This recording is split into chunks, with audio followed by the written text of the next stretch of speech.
Halo, shalom saudara-saudari sekalian. Kita bersyukur pada hari ini kita masih diberikan kesempatan untuk beribadah kepada Tuhan. Mari kita persiapkan hati dan pikiran kita sebelum kita masuk ke dalam hadirat-Nya. Tuhan Allah Bapa kami yang bertahta di dalam kerajaan surga. Terima kasih Tuhan untuk setiap berkat anugerah-Mu yang telah Engkau curahkan dalam hidup kami Bapa. Terima kasih untuk nafas kehidupan, kesehatan, pekerjaan, usaha, pelayanan, dan segala sesuatunya yang masih Tuhan percayakan dalam hidup kami. Terima kasih Tuhan. Pada saat ini Tuhan, kami mau datang di hadirat-Mu. Kiranya Engkau yang ada di tengah-tengah kami menikmati setiap puji-pujian kami, ibadah kami pada hari ini. Kami serahkan ibadah kami hari ini hanya ke dalam tangan-Mu saja. Dalam nama Tuhan Yesus, kami berdoa ucap syukur. Amin.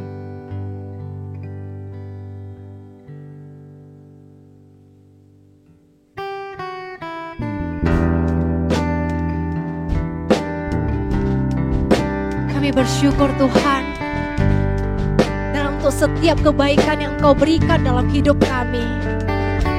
Karena Engkaulah Allah yang cukup bagi kami. Christ is enough for all of us.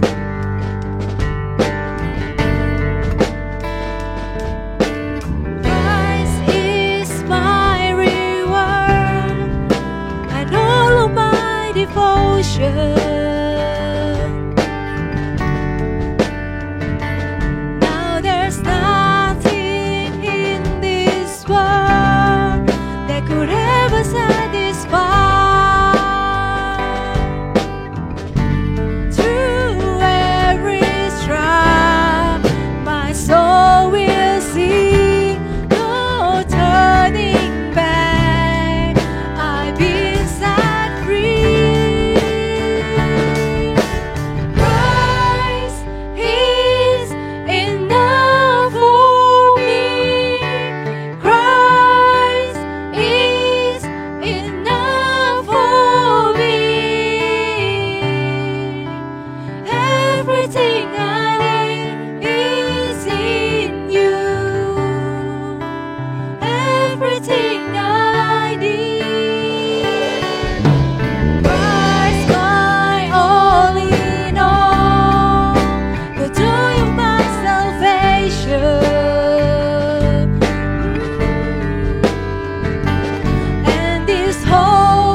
deciding to follow Jesus. No turning back, no turning back.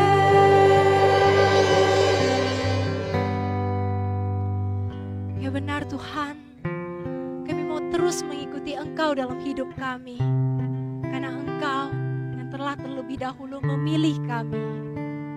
Kami bersyukur Tuhan mempunyai Allah seperti Engkau, Tuhan yang tidak pernah meninggalkan kami dan selalu menolong kami.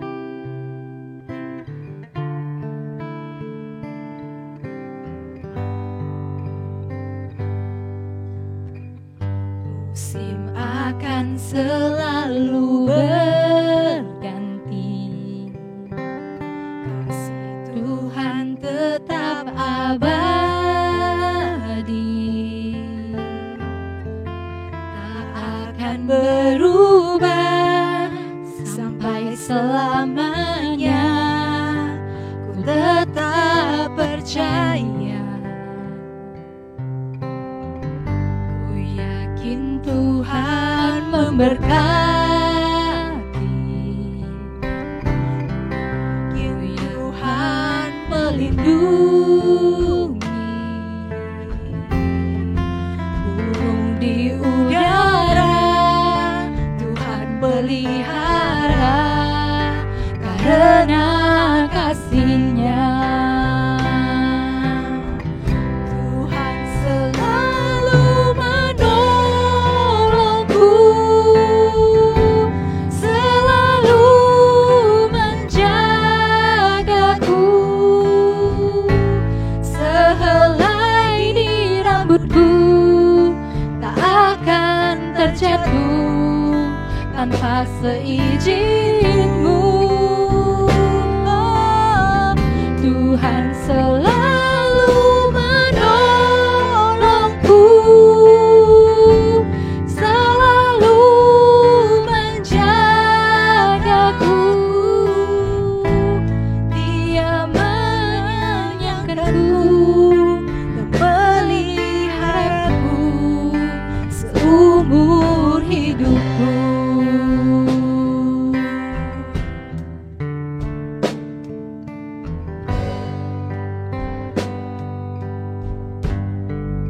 Akan selalu berganti, kasih Tuhan tetap abadi, tak akan berubah sampai selamanya. Ku tetap percaya, ku yakin Tuhan memberkati, ku yakin Tuhan melindungi, burung di udara Tuhan pelihara karena kasih-Nya. Tuhan selalu menolongku, Tuhan selalu menolongku, selalu menjagaku, sehelai di rambutku tak akan terjatuh tanpa seizin-Mu. Tuhan selalu menolongku, selalu menjagaku, Dia menyayangkanku dan peliharaku seumur hidupku. Tuhan selalu menolongku, Tuhan selalu menolongku,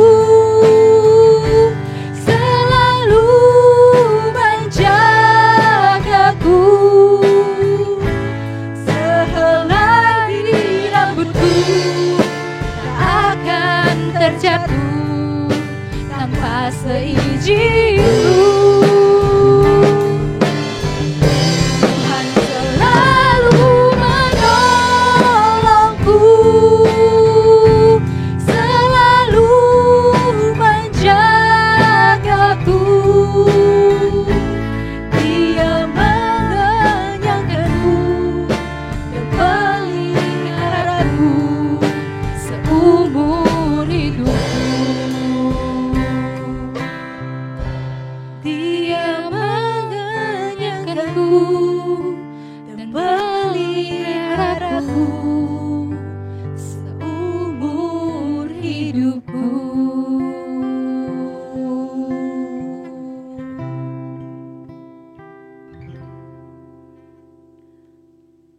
Mari kita mengikrarkan iman kita di hadapan Tuhan. Kita bacakan satu sincing dalam bahasa Mandarin. 我信上帝全能的父，创造天地的主。我信我主耶稣基督，上帝的独生子，因圣灵感应，由同真理玛利亚所生，在本丢比拉多手下受难，被钉于十字架，受死埋葬，第三天从死人中复活升天，坐在全能父上帝的右边，将来必从那里降临，审判活人死人。我信圣灵，我信圣而公的教会，我信圣徒相通，我信罪的赦免，我信身体复活，我信永生。阿们。主祷文：我们在天上的父，也人都尊父的名为圣，愿父的国降临，愿父的旨意行在地上，如同行在天上。我们日用的饮食，今日赐给我们，赦免我们的罪，如同我们赦免的罪我们的人，不叫我们一见试探，拯救我们脱离凶恶。因为国度、权柄、荣耀，全是父的，直到永远。阿们。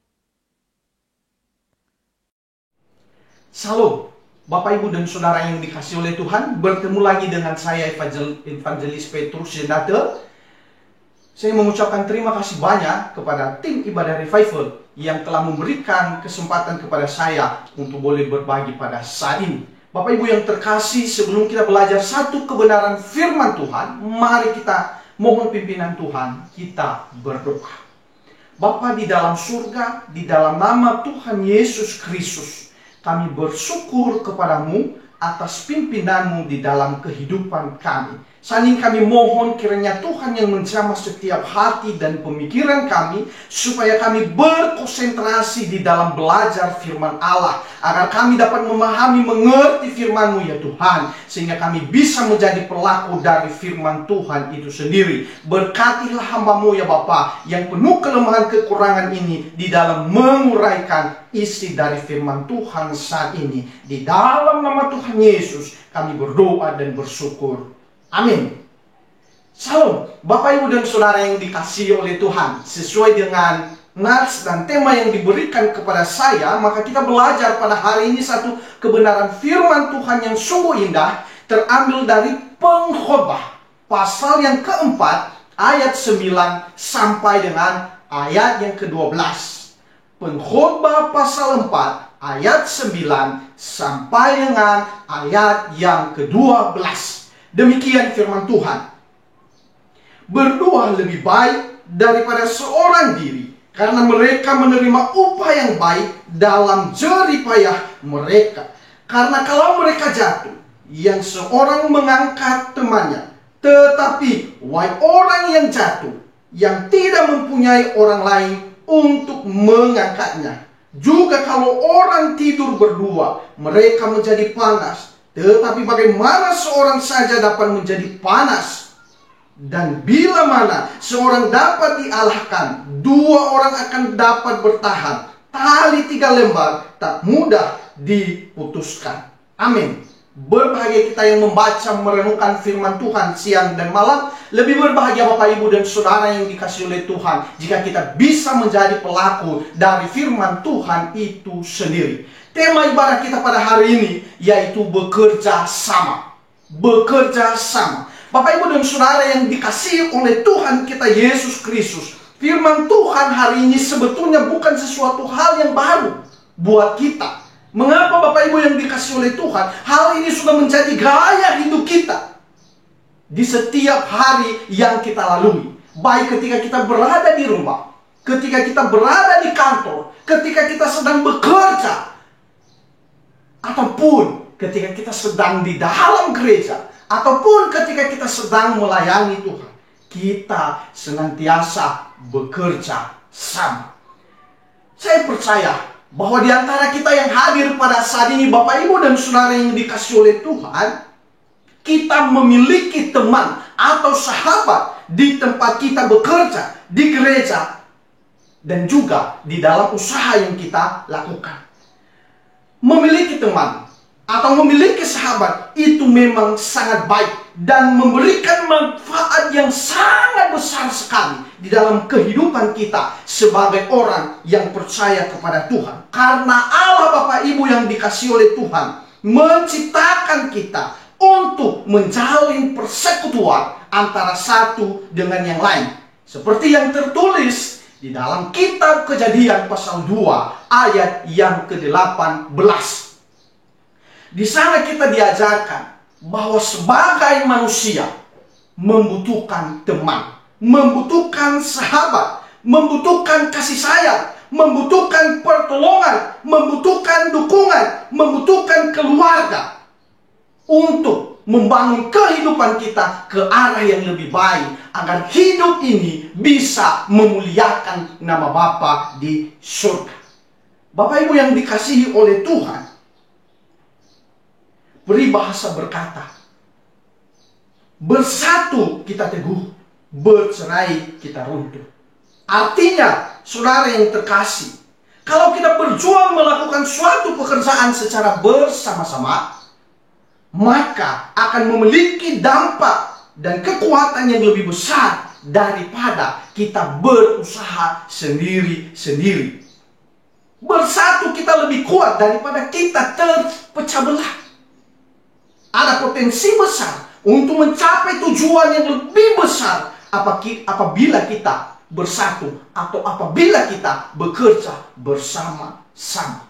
Namun pada kenyataannya, di zaman postmodern ini, manusia cenderung sekali hidup di dalam individualistik.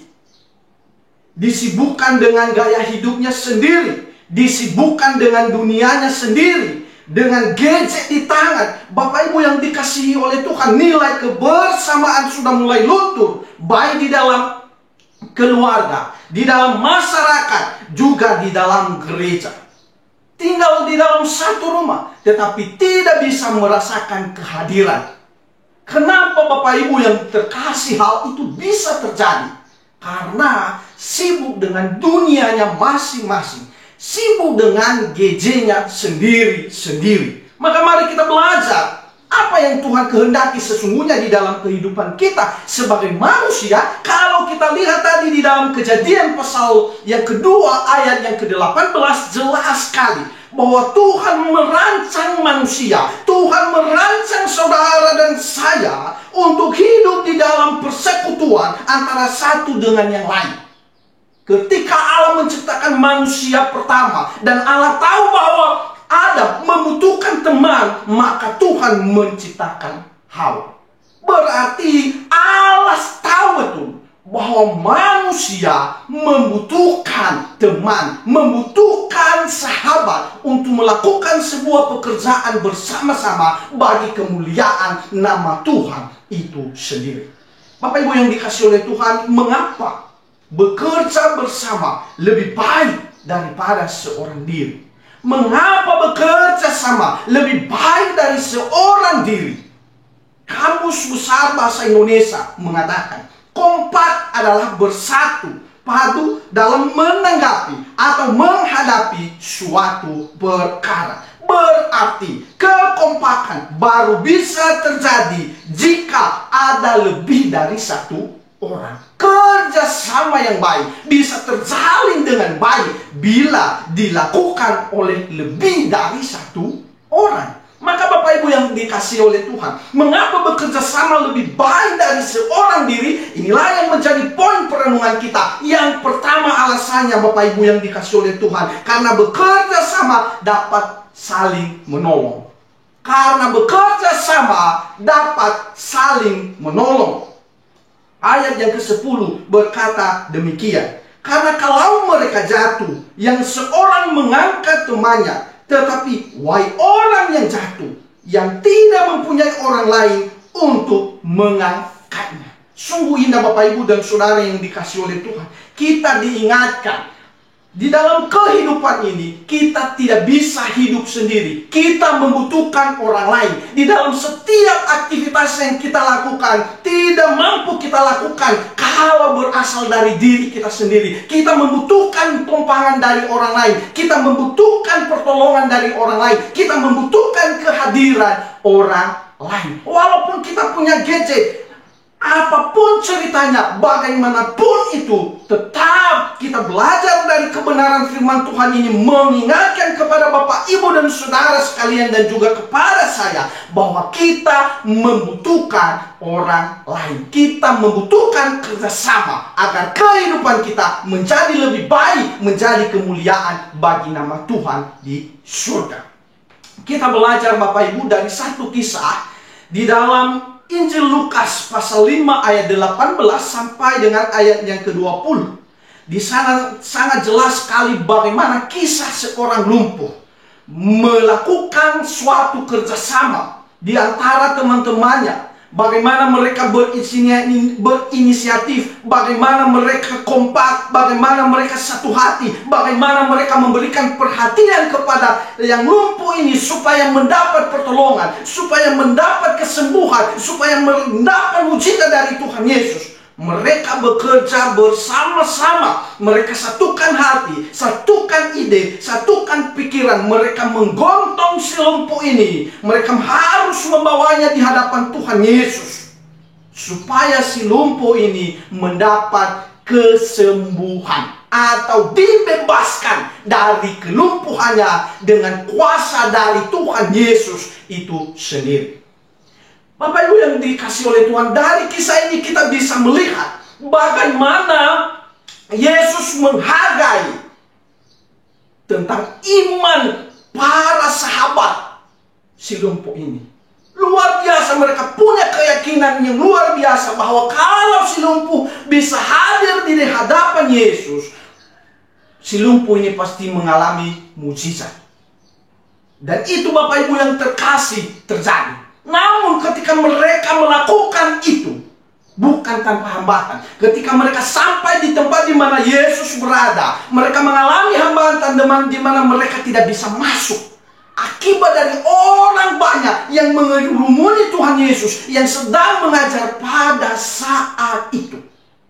Bapak Ibu dan saudara yang dikasihi oleh Tuhan, tantangan dan rintangan tidak menjadi persoalan kepada para sahabat, kepada para teman yang lumpuh ini. Mereka berpikir bersama-sama, mendapatkan ide yang luar biasa. Mereka harus menurunkan si lumpuh ini dari atas genteng supaya bisa berada di hadapan Tuhan Yesus langsung. Dan apa yang terjadi? Bapak Ibu yang dikasihi oleh Tuhan, si lumpuh ini bebas dari kelumpuhannya. Kerjasama mendatangkan kesembuhan. Kerjasama mendatangkan berkat di dalam kehidupan yang lumpuh ini dan di dalam kehidupan para sahabat dan teman-temannya. Bapak Ibu dan saudara yang dikasihi oleh Tuhan, di sana Tuhan Yesus melihat bahwa ada iman di dalam kehidupan para sahabatnya. Rindukah Bapak Ibu dan saudara sekalian yang dikasihi oleh Tuhan, melalui perhatian, melalui kasih sayang yang telah kita terima daripada Tuhan Yesus, ada orang yang disembuhkan, baik dari kelumpuhan rohaninya, dari kelumpuhan ekonominya, dari kelumpuhan kebahagiaannya di dalam keluarga. Maka jika kita mau dan rindu memiliki kehidupan yang bisa membawa kesembuhan, bisa menjadi berkat, Bapak Ibu yang dikasihi oleh Tuhan, mari kita bekerja bersama untuk kemuliaan bagi nama Tuhan dan menjadi berkat bagi setiap orang yang ada di sekitar kita, juga menjadi berkat dalam kehidupan setiap kita yang percaya kepada Tuhan. Ini poin yang pertama. Sekarang kita masuk di dalam poin yang kedua, Bapak Ibu dan saudara yang dikasihi oleh Tuhan. Bekerja bersama lebih baik daripada seorang diri. Alasan yang kedua atau poin yang kedua, karena bekerja sama dapat memberikan kehangatan. Karena bekerja sama dapat memberikan kehangatan. Bapak Ibu dan saudara yang dikasihi oleh Tuhan, jika di zaman dulu kita melihat orang yang namanya para pedagang, tidak jarang menjadi makanan yang empuk kepada para perampok. Maka di zaman dulu bagaimana para pedagang bepergian untuk berdagang, mereka harus bepergian dengan berkelompok supaya aman dari para perampok.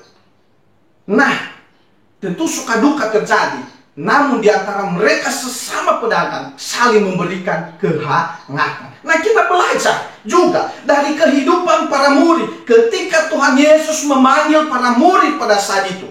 Dan mereka diutus oleh Tuhan, maka diutus dengan berdua-dua. Mengapa demikian? Supaya di antara satu dengan yang lain saling meneguhkan, saling mendorong, saling meyakinkan. Dan kesaksian mereka juga Bapak Ibu yang dikasih oleh Tuhan, kesaksian yang teguh. Kita baca di dalam Markus pasal 6 ayat 7. Ia memanggil ke-12 murid itu dan mengutus mereka berdua-dua. Ia memberikan mereka kuasa atas roh-roh jahat. Memang murid-murid ini diperlengkapi oleh Tuhan, tidak diutus dengan tangan kosong. Tetapi mengapa harus berdua-dua? Karena mereka saling membutuhkan. Tuhan tahu bahwa kalau hanya satu ketika dia lemah, siapa yang bisa menghibur, yang mendorong, yang menyemangati. Maka Tuhan menghendaki di antara para murid harus ada kerja sama.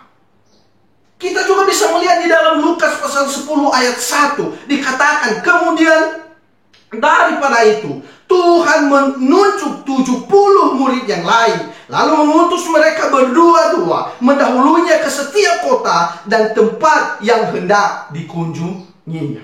Bapak Ibu yang dikasih oleh Tuhan, dari sananya Tuhan menghendaki bahwa di dalam kehidupan para murid, di dalam kehidupan kita sebagai orang yang percaya kepada Tuhan, harus ada kerja sama. Untuk apa? Supaya visi misi Kristus bisa tersampaikan di tengah-tengah dunia ini. Supaya dunia ini bisa menjadi murid Kristus. Mari kita belajar bekerja sama di dalam kehidupan kita sebagai orang yang percaya kepada Tuhan. Supaya nama Tuhan yang dipermuliakan. Kalau juga kita belajar dari kehidupan jemaat yang sudah percaya pada saat itu. Seperti yang tertera di dalam Ibrani pasal 10 ayat 23 sampai dengan ayat yang ke-25. Di sana juga kita bisa melihat Bapak Ibu dan Saudara yang dikasih oleh Tuhan, mereka sudah percaya kepada Tuhan, namun di dalamnya ada yang lemah, ada yang kuat. Ada yang sedih dan ada juga yang bersukaria. Maka mereka berkumpul bersama-sama, saling menguatkan, saling tolong-menolong, saling menghibur. Inilah pentingnya bekerja sama itu dalam kehidupan kita, di mana hidup antara satu dengan yang lain bisa menjadi berkat. Di sini tidak berbicara dia atau tidak berbicara saya, tetapi sebagai orang yang percaya kepada Tuhan, di sini berbicara kita. Barulah kerjasama itu bisa terjadi. Dan kita juga baru bisa dikatakan anak-anak Tuhan yang memuliakan Tuhan. Karena kita bekerja bersama-sama, melayani Tuhan bersama-sama, bersekutu bersama-sama, berbagi kasih bersama-sama, peduli kasih satu dengan yang lain bersama-sama. Ini baru menyenangkan hati Tuhan. Dan inilah yang menjadi kehendak Tuhan dalam kehidupan kita. Di dalam Pengkhotbah pasal 4 ayat 9 sampai dengan ayat yang ke-12. Poin yang terakhir Bapak Ibu, poin yang ketiga. Poin yang ketiga. Bekerja sama lebih baik daripada seorang diri. Alasan yang ketiga yaitu bekerja sama dapat saling memberikan perlindungan. Poin yang ketiga, bekerja sama dapat saling memberikan perlindungan. Bapak Ibu dan Saudara yang dikasihi oleh Tuhan, kalau pedagang di zaman dulu mereka bepergian berdagang, maka karena jalan yang ditempuh dan juga perjalanan yang tidak baik, begitu mudah para perampok untuk merampok.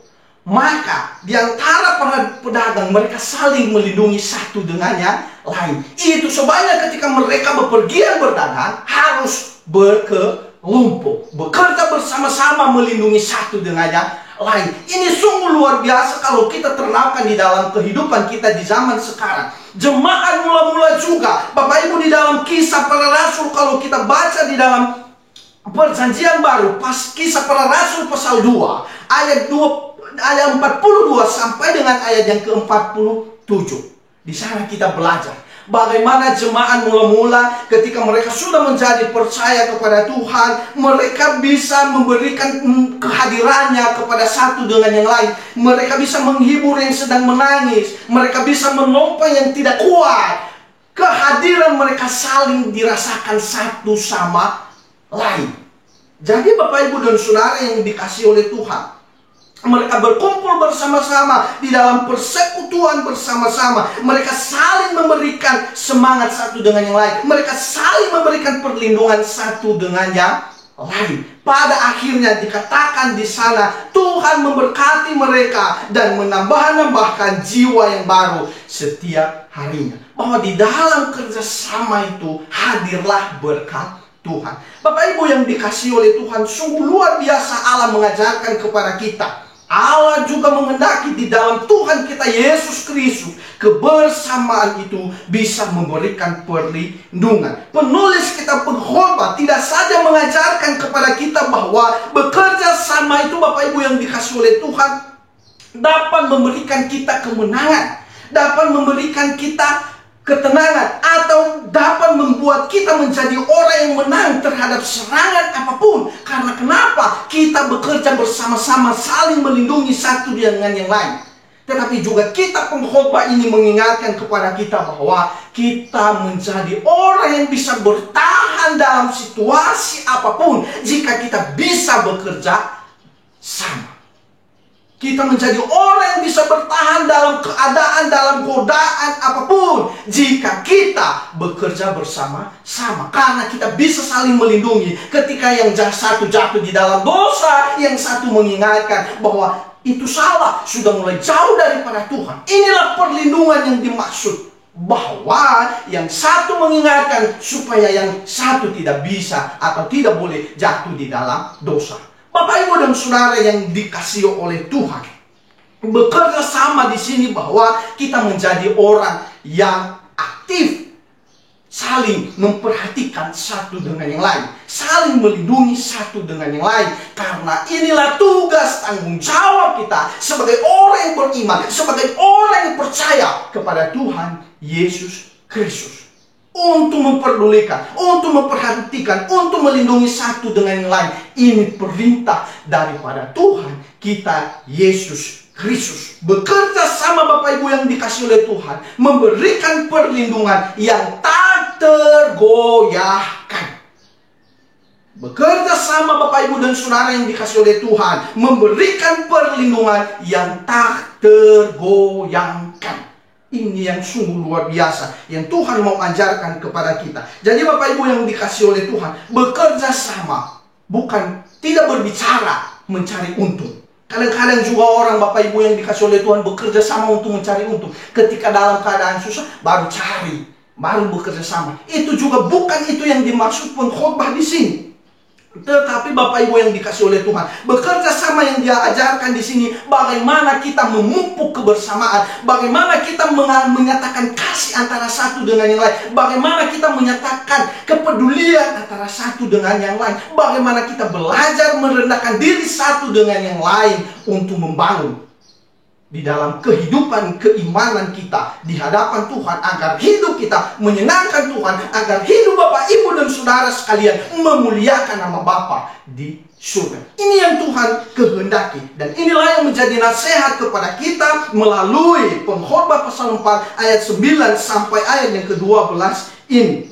Bapak, Ibu yang dikasihi oleh Tuhan, Tuhan sudah terlebih dahulu memberikan kepada kita pertolongan. Tuhan sudah terlebih dahulu memberikan kepada saudara, Bapak, Ibu, dan Saudara dan saya yang namanya perlindungan. Maka hendaknya kita dengan penuh kerendahan hati merendahkan diri di bawah kaki salib Kristus. Mari kita bekerja sama, melakukan apa yang memuliakan Tuhan. Mari kita bekerja sama, melakukan apa yang menyenangkan Tuhan. Mari kita bekerja sama, melakukan apa yang menjadikan hidup Bapak, Ibu, dan Saudara dan saya menjadi berkat bagi dunia ini. Agar seluruh dunia ini bisa menjadi murid daripada Kristus. Maukah Bapak, Ibu, dan Saudara yang dikasihi oleh Tuhan menjadi sahabat bagi orang lain, sehingga dengan hal demikian kita bisa membangun kerjasama yang baik. Maukah Bapak Ibu dan Saudara yang dikasihi oleh Tuhan meneladani dan mencerminkan persahabatan Kristus antara sesama kita, sehingga kerjasama yang baik terjadi antara satu dengan yang lain, dan hidup kita menjadi berkat. Inilah yang menjadi pesan firman Tuhan kepada kita pada saat ini. Bapak Ibu dan Saudara yang dikasihi oleh Tuhan, 3 hal yang dibicarakan di sini tadi. Yang pertama, bekerja sama dapat saling menolong. Yang kedua, Bapak Ibu dan Saudara yang dikasihi oleh Tuhan, bekerja sama dapat saling memberikan kehangatan. Dan yang terakhir, bekerja sama dapat saling memberikan perlindungan. Demikianlah firman Tuhan ini. Kiranya Tuhan Yesus memberkati kita semuanya. Amin. Kita tunduk kepala, kita berdoa. Bapa kami di dalam kerajaan surga, kami bersyukur untuk kebenaran firman-Mu yang sungguh menggugah kehidupan kami pada saat ini. Bagaimana kami sebagai umat Tuhan bekerja sama menyatakan kasih Kristus di tengah-tengah dunia ini. Ajar kami Tuhan, bukan hanya menjadi pendengar dari firman-Mu, tapi menjadi pelaku di setiap hari yang kami lalui.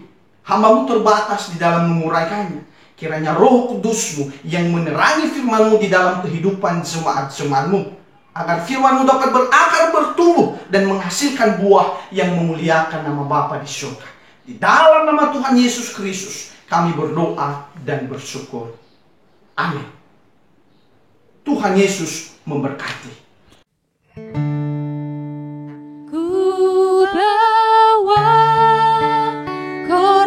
Syukur ke tempat kudus-Mu Tuhan, hatiku limpah dengan syukur, sebab Tuhan baik, sebab Tuhan baik.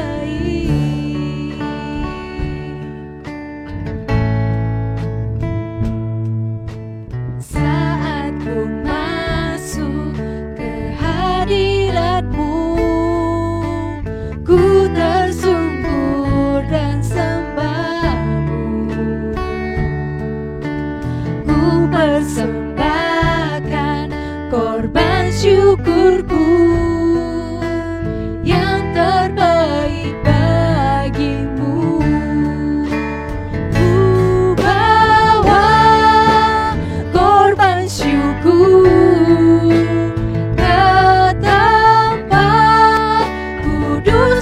Tuhan, hatiku limpah dengan syukur, sebab Tuhan baik selamanya. Ku bawa korban syukur ke tempat kudus-Mu Tuhan, limpah dengan syukur, sebab Tuhan baik, sebab Tuhan baik.